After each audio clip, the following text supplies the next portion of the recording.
ابو بکر صدیق رضی اللہ تعالیٰ عنہ ایسے شخص تھے، انہوں نے اپنا انداز ایسا بنایا تھا زندگی کا، اپنے تو اپنے جو غیر تھے، کافر تھے، وہ بھی ان کی تعریف کرنے پر مجبور تھے، وہ بھی ان کی تعریف کرنے پر مجبور تھے، غیر بھی کافر بھی۔ کیسے؟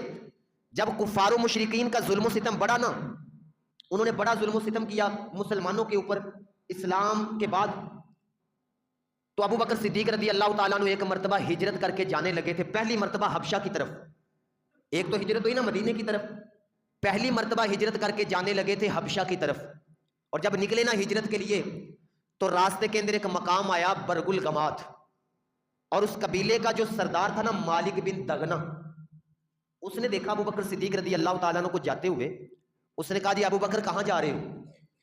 ابو بکر صدیق رضی اللہ تعالیٰ عنہ فرمانے لگے، آپ نے فرمایا جی میری قوم نے مجھے نکال دیا ہے وہاں سے، میں تو کسی اور جگہ جانے لگا ہوں تاکہ وہاں پر اللہ کی عبادت کروں، وہاں پر جا کے رہوں۔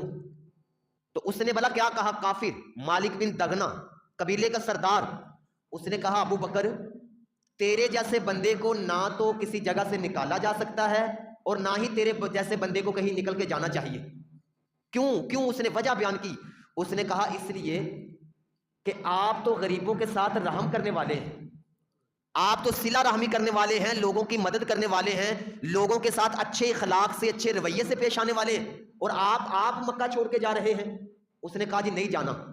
واپس لے کے آیا وہ مکے کے اندر، وہ مالک بن دغنہ، اس نے آ کے نا وہاں پر بڑے بڑے سرداروں کو جمع کیا، اور جمع کر کے کہنے لگا اتنے اچھے اخلاق والے بندے کو یہاں سے نکال رہے ہو، جس کا اخلاق، رہن سہن، گفتگو، رویہ اتنا اچھا ہے، وہ لوگوں کے ساتھ اچھا برتاؤ کرتا ہے، رشتہ داروں کے ساتھ اچھا سلوک کرتا ہے، غریبوں کی مسکینوں کی مدد کرتا ہے، تم اس بندے کو یہاں سے نکال رہے ہو؟